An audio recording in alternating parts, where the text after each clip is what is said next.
दोस्तों नमस्कार। वो कौन सा डर है प्रधानमंत्री के सामने जिसकी वजह से वह संसद के भीतर जाने से कतरा रहे हैं? प्रधानमंत्री जिन बातों का जिक्र कर रहे हैं वो संसद के भीतर नहीं, बाहर कर रहे हैं। और आज तो संसद का पहला दिन था। दूसरी तरफ जो बाहर कही गई बातें हैं उस पर राहुल गांधी की खामोशी है। तो वो कौन सी स्थिति है जिसमें राहुल गांधी अब ये मान चुके हैं अब वाकई संसद के भीतर अगर प्रधानमंत्री की मौजूदगी नहीं होगी तो ऐसे में उनकी प्रतिक्रिया क्यों होनी चाहिए? यानी भारत की राजनीति में यह पहली स्थिति है जिसमें प्रधानमंत्री संसद के भीतर जाएंगे नहीं। राहुल गांधी प्रधानमंत्री की गैर मौजूदगी में संसद को लेकर कोई टीका टिप्पणी करेंगे नहीं।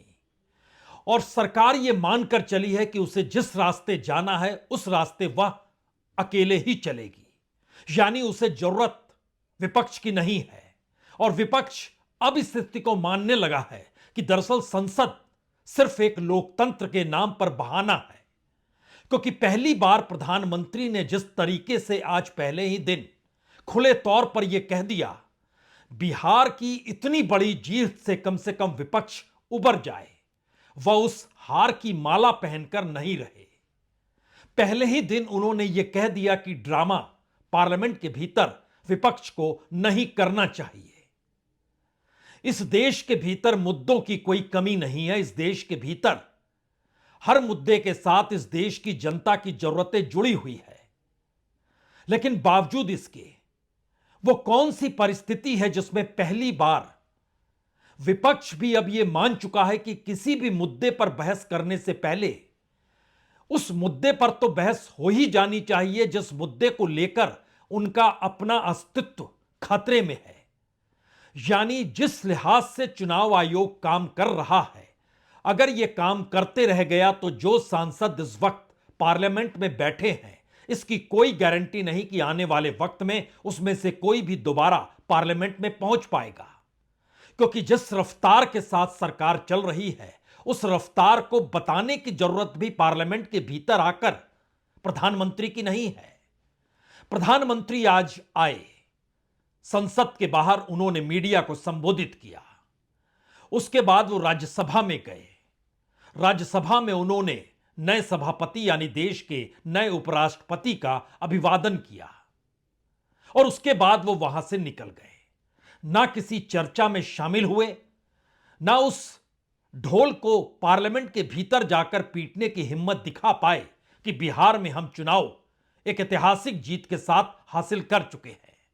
ना ही वो ये बता पाए कि इस देश के भीतर क्यों जरूरी है चुनाव आयोग की कार्रवाई जो पूरे देश में एसआईआर के जरिए हो रही है।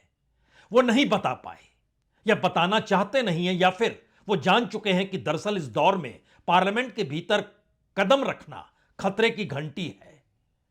तो एक प्रक्रिया के बाद उन्होंने आज सुबह सवेरे ही विपक्ष को प्रवोक करने की कोशिश की। उन्होंने माना कि दरअसल इसके बाद विपक्ष प्रवोक होगा, खासतौर से राहुल गांधी गुस्से में तैश में आकर कुछ तो कहेंगे। लेकिन राहुल गांधी ने खामोशी बरती। वो जान चुके हैं कि दरअसल जिस लेगेसी के साथ वो चल रहे हैं और इस वक्त वो विपक्ष के नेता के तौर पर हैं, ऐसे में प्रधानमंत्री की गैर मौजूदगी में उनका कोई भी बयान इस दौर में कम से कम प्रधानमंत्री के हक में ही जाएगा। क्योंकि चुनाव वो जीते हैं, क्योंकि चुनाव आयोग उनके हाथ में है, क्योंकि इस देश की तमाम एजेंसियां उनके हाथ में है। और 2015 से 10 बरस बीत गए जब नेशनल हेराल्ड का मामला लगातार चल रहा है, अदालतों के चक्कर वो लगा रहा है और उसके बावजूद भी एक नई एफआईआर कर दी गई। वो एफआईआर क्यों हुई, किस वजह से हुई, ईडी को उसमें क्यों शरीक किया गया, ये सारे सवालों का जवाब कोई नहीं देगा। तो क्या वाकई इस दौर की पहली परिस्थिति प्रधानमंत्री खुद ये चाहते हैं कि विपक्ष संसद के भीतर ना बैठे? वो बैठेगा तो वो नहीं जाएंगे। और विपक्ष ये देख रहा है कि प्रधानमंत्री आए तो सही, लेकिन प्रधानमंत्री नहीं आएंगे। विपक्ष ये मानकर चल रहा है कि अगर उनके अपने राजनीतिक भविष्य के अस्तित्व पर संकट आ चुका है तो फिर दूसरा कोई रास्ता बचता ही नहीं है जिस रास्ते को लेकर वो ये कह सके कि हां ये मुद्दा बड़ा है। वो चाहे 10 से 12 बिलों को लाने की सोच सरकार के भीतर हो, और आज भी जिस तरीके से जिन बिलों को पेश कर दिया गया उस पर चर्चा करने से क्या फायदा, उसके नफे नुकसान को लेकर क्या लाभ। शायद इसीलिए जिस वक्त प्रधानमंत्री पार्लियामेंट के बाहर विपक्ष की कार्रवाई को ड्रामा कह रहे थे, उस वक्त कांग्रेस के अध्यक्ष मल्लिकार्जुन खड़गे के कमरे के भीतर पूरा विपक्ष बैठा हुआ था, जो समझ नहीं पा रहा था कि इस परिस्थिति में प्रधानमंत्री अपनी बात का जिक्र पार्लियामेंट के परिसर में आते हैं लेकिन भीतर नहीं आएंगे, वो ये कहकर निकल जाएंगे। प्रधानमंत्री ने बाहर खड़े होकर क्या कह दिया? ड्रामा करने के लिए जगह बहुत होती है, जिसको करना है करते रहें। यहां ड्रामा नहीं, डिलीवरी होनी चाहिए। नारे के लिए भी जितने नारे बुलवाने हैं वो पूरा देश खाली पड़ा है। जहां पराजित होकर के आए वहां बोल चुके हो, जहां अभी पराजय के लिए जाने वाले हो वहां भी बोल दीजिए। पराजय की निराशा में से बाहर निकल करके आए, और दुर्भाग्य है कि एक आध दो दल तो ऐसे हैं कि पराजय भी नहीं पचा पाते। सवाल यह नहीं कि प्रधानमंत्री ने जो कहा वो कितना अनपार्लियामेंट्री है, या फिर इन शब्दों का इस्तेमाल प्रधानमंत्री ने पहले दिन करके यह जतला दिया कि दरअसल टकराव तो होगा। उसके आगे का सवाल है कि प्रधानमंत्री ने यह क्यों कहा, जबकि वह खुद भी जानते हैं कि इस दौर में देश के भीतर सबसे बड़ा सवाल चुनाव ही है, चुनाव आयोग ही है। और चुनाव आयोग और चुनाव को लेकर जो सवाल देश के भीतर उठ रहे हैं, उसमें पहली बार मानवाधिकार उल्लंघन से जुड़ा हुआ नोटिस भी स्पीकर को थमाया गया कांग्रेस की तरफ से, और बताया गया कि किस तरीके से बीएलओ खुदकुशी कर रहे हैं इस देश के भीतर। यह भी है कि इस दौर में स्थगन प्रस्ताव भी, उसके भी नोटिस कई दिए गए, कई पॉलिटिकल पार्टीज ने दिए। यानी एक मैसेज बहुत साफ है कि विपक्ष जिस तेवर के साथ खड़ा है उस तेवर को वह कैसे दिखलाए। अगर प्रधानमंत्री ने पार्लियामेंट में घुसने से पहले ही एक ऐसी लकीर खींच डाली जो मैसेज बहुत साफ था कि पार्लियामेंट नहीं चलेगी। यह विपक्ष नहीं कह रहा था, यह खुद प्रधानमंत्री के शब्दों में छुपा हुआ है कि आप भीतर में ड्रामा करते हैं। तो क्या वाकई प्रधानमंत्री नहीं चाहते हैं कि पार्लियामेंट चले, और उनके पास जो सांसदों की संख्या की ताकत है उसमें वो अपने बूते हर चीज कर सकते हैं, और आने वाले वक्त में तो 2/3 बहुमत से ज्यादा उनकी ताकत हो जाएगी जब राज्यसभा के भीतर भी तमाम जगहों से उन्हीं के सांसद चुनकर आएंगे। क्योंकि बिहार के चुनाव परिणामों के बाद का मैसेज तो बहुत साफ है। क्या बंगाल और क्या तमिलनाडु और क्या उत्तर प्रदेश, परिस्थितियां ना तो विपक्ष के छत्रपों के अनुकूल है, ना ही कांग्रेस के अनुकूल है। और इसमें अगर एक प्लेयर के तौर पर चुनाव आयोग की मौजूदगी है तो इसके मतलब बहुत साफ है। चुनाव आयोग को बचाने के लिए या फिर संसद के भीतर उस पर चर्चा हो ही नहीं, ऐसी परिस्थिति लाने के लिए खुद प्रधानमंत्री ने एक मैसेज दे दिया। और उस मैसेज के साथ आपने ध्यान दिया, उन्होंने यह भी कहा कि दरअसल बिहार की हार से आप लोग उबर जाइए, और आने वाले वक्त में दूसरे राज्यों की भी जो हार होगी उसको लेकर भी नारों को लिख लीजिए। यानी मैसेज बहुत साफ है। और यहीं पर सवाल आता है, क्या राहुल गांधी इस बात को समझ चुके हैं कि अब पार्लियामेंट का महत्व उनकी मौजूदगी के साथ या विपक्ष की प्रतिक्रिया के साथ प्रधानमंत्री लोकतंत्र का राग अलापेंगे और कहेंगे कि देखिए पार्लियामेंट तो इसीलिए है, तो ऐसी चीजों पर क्यों प्रतिक्रिया दी जाए, या खामोशी बरतना ही अब क्यों जरूरी है। इसीलिए जब बैठक हो रही थी और उसके बाद जब संसद शोर शराबे के बाद स्थगित हो गई कल तक के लिए, तो राहुल गांधी ने पहली बार उस मीडिया के सामने कोई प्रतिक्रिया नहीं दी जिस मीडिया को इसलिए प्रतिक्रिया की जरूरत थी जिससे वह प्रधानमंत्री मोदी की बात को सही ठहरा सके। यानी प्रधानमंत्री मोदी के दिए वक्तव्यों को मीडिया के जरिए जो परोसा जाएगा उसमें जब तक राहुल गांधी नहीं कुछ कहेंगे उसकी महत्ता नहीं रहेगी। तो क्या यह राहुल गांधी की एक नई स्ट्रेटजी भी है? अब नहीं, अब जो बात होगी जनता के बीच जाकर होगी। और उससे पहले 14 तारीख की तैयारी तो है जब रामलीला मैदान में देश भर से लोग आकर जुटेंगे और वहां तथ्यों के साथ चीजों को रखा जाएगा। तो क्या यह घबराहट है इन सब के बीच जिस वजह से प्रतिक्रिया किसी तरीके से आए? तो हेराल्ड केस में एफआईआर भी दर्ज किया गया। 10 बरस में कोई केस चल रहा है और जेल ना हो। ईडी इससे पहले बुलाकर 5 दिनों तक राहुल गांधी से पूछताछ कर चुका है। उस दौर में राहुल गांधी की प्रतिक्रिया रहती थी, इस बार नहीं है। पार्लियामेंट के भीतर या इस देश में वोट चोरी को लेकर नारे लगते रहे, शोर होता रहा, प्रतिक्रिया होती रही, इस बार नहीं। तो क्या अपने तौर पर राजा मजबूर हो जाएगा एक दिन की? दरअसल अब प्रतिक्रिया जब नहीं आ रही है तो वो क्या करे? क्या यह एक नए तरीके की विपक्ष की गोलबंदी या राहुल की अपनी स्ट्रेटजी है? जरा देखिए आज जो हो रहा था पार्लियामेंट के भीतर कमरे में जहां मीटिंग विपक्ष की चल रही थी और उसके बाद राहुल गांधी ने कोई कमेंट नहीं किया।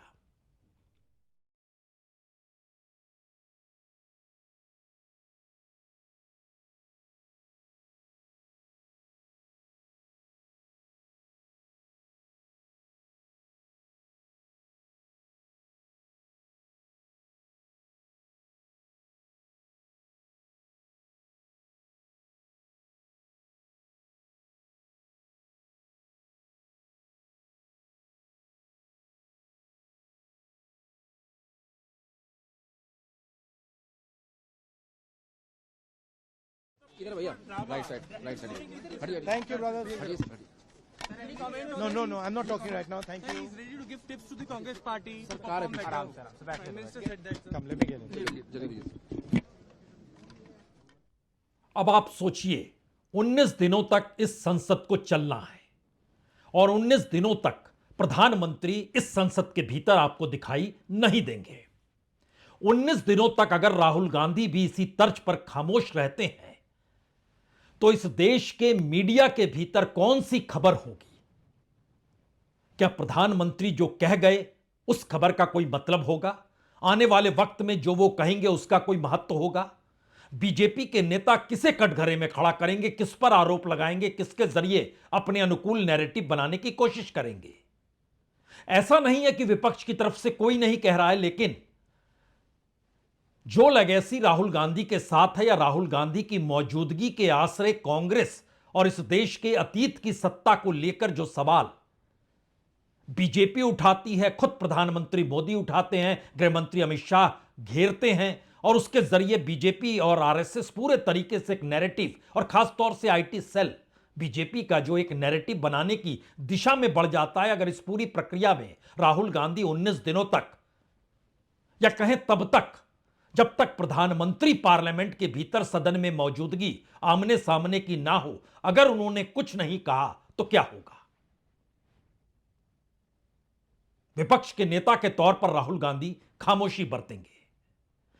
कांग्रेस के नेता और कांग्रेस का मतलब गांधी परिवार, तो फिर वहां पर भी खामोशी बरती जाएगी।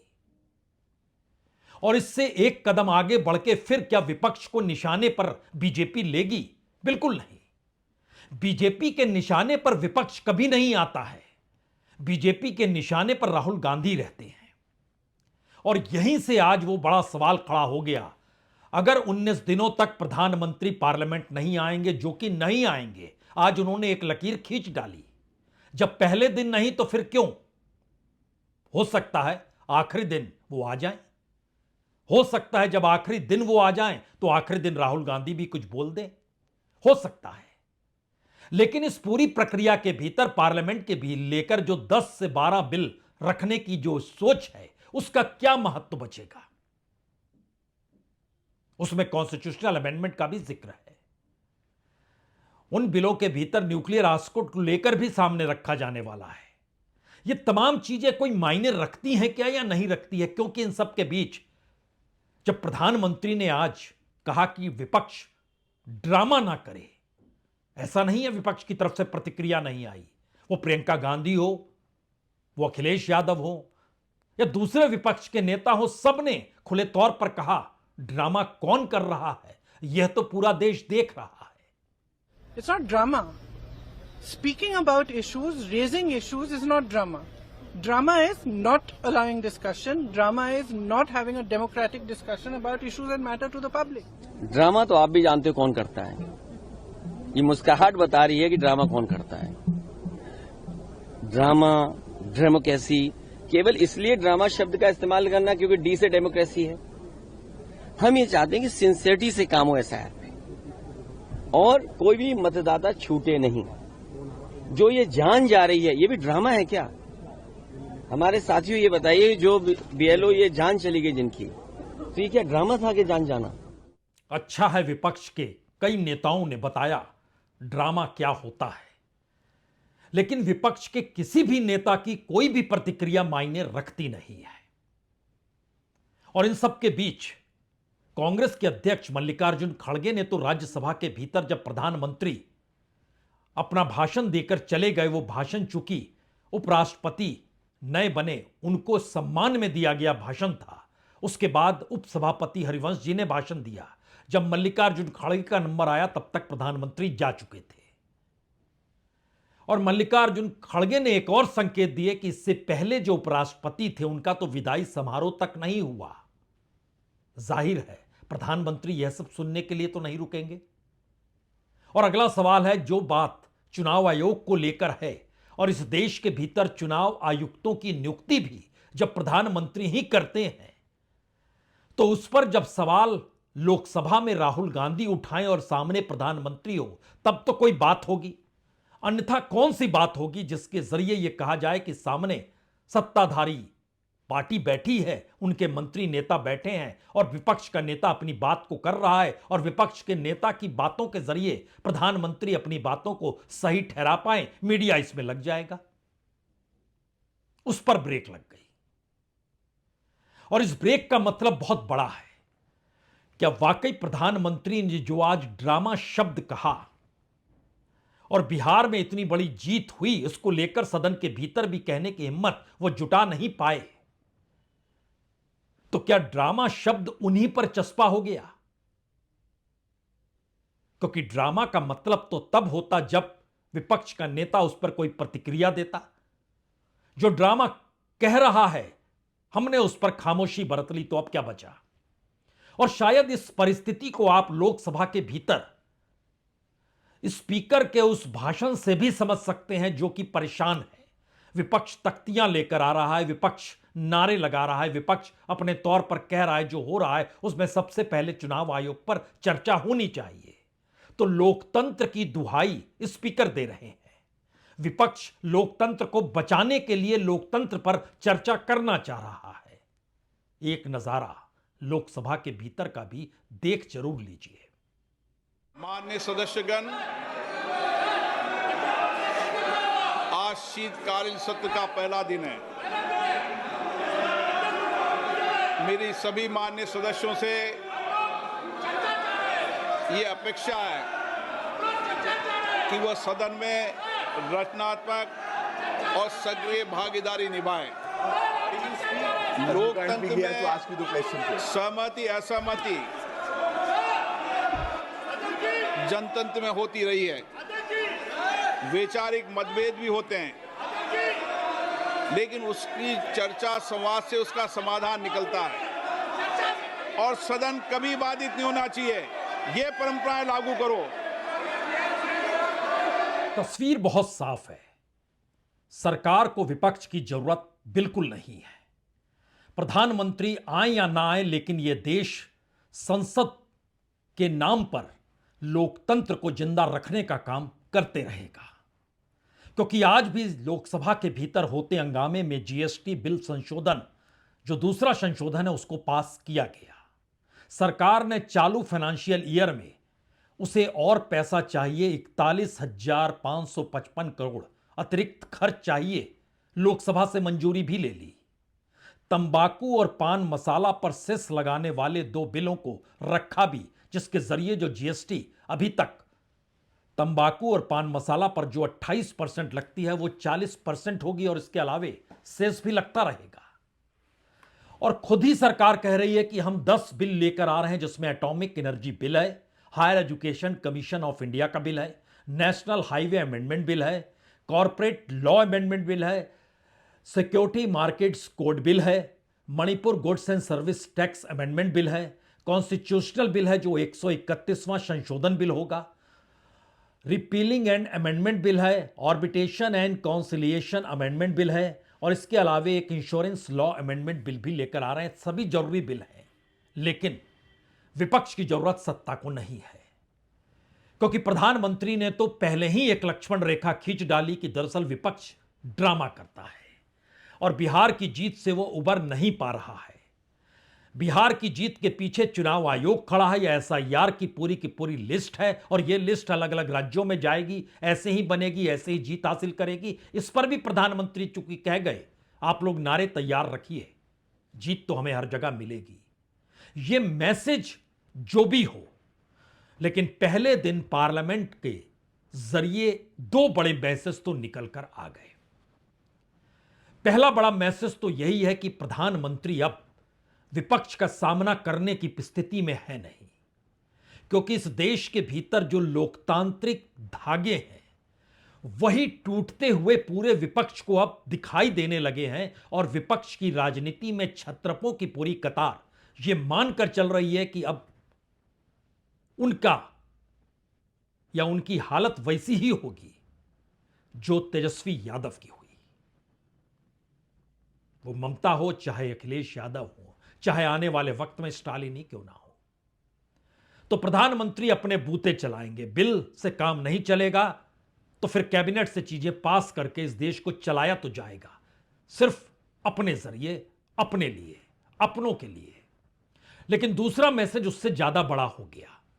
राहुल गांधी की प्रतिक्रिया का ना आना किसी भी मुद्दे पर, और एक मैसेज निकल कर आना कि प्रधानमंत्री नहीं तो फिर विपक्ष का नेता भी कुछ नहीं बोलेगा, और अगर वो बोलेगा तो फिर वो रामलीला मैदान होगी या जनता के बीच उसकी मौजूदगी होगी, यानी जनता से सीधे संवाद बनाकर ही ऐसी परिस्थिति क्या वाकई इस देश में खड़ी की जा सकती है जो पार्लियामेंट के भीतर की हरकत को या तो छोटा कर दे या फिर विपक्ष की राजनीतिक ताकत के जरिए पार्लियामेंट में लिए जाने वाले सरकार के निर्णयों से बड़ा विपक्ष की वह प्रतिक्रिया हो वो जो जनता के बीच खड़े होकर कह रही है। क्योंकि बिहार की सड़कों पर भी बुलडोजर चल रहा है, जिन्हें 10-10 हजार रुपए मिले और जिन्होंने वोट दिया उसकी एवज में उनके घर भी घायल हो चुके हैं। और क्या क्या किस किस तरीके से होगा यह सिर्फ और सिर्फ कयास लगाए जा सकते हैं, लेकिन अब यह कयास नहीं लगेगा कि इस देश के मीडिया को प्रधानमंत्री के ढाल बनने के लिए विपक्ष या राहुल गांधी या विपक्ष के नेता की कोई ऐसी प्रतिक्रिया मिलेगी जिससे प्रधानमंत्री का ड्रामा कहा हुआ शब्द सही हो जाए। जी नहीं, यह शब्द उल्टा पड़ेगा। क्या वाकई ऐसी परिस्थिति बनेगी? सियासी मैदान में यह सारी चीजें नए तरीके से शुरू हो चुकी है। सवाल सिर्फ इतना है, एक वक्त होता था जब संसद चल रही होती थी तो बाहर कोई कुछ नहीं कहता था, यानी पार्लियामेंट्रीज नहीं कहते थे, सरकार तो बिल्कुल नहीं कहती थी। अब एक वक्त ऐसा है जब संसद चल रही होती है तो प्रधानमंत्री संसद में कुछ नहीं कहते हैं, तो अब विपक्ष का नेता भी क्यों कहेगा? यानी जिस लोकतंत्र के मंदिर को इमारत के जरिए जिंदा रखने की कोशिश सत्ता यह सोचकर करती रही वो अपने हिसाब से चीजों को चलाएगी, क्या अब वह पलटने की परिस्थितियां आज के बाद से बननी शुरू होगी या नहीं होगी? इंतजार कुछ और करना होगा। अभी संसद को 19 दिन और चलने हैं। बहुत बहुत शुक्रिया, बहुत बहुत शुक्रिया।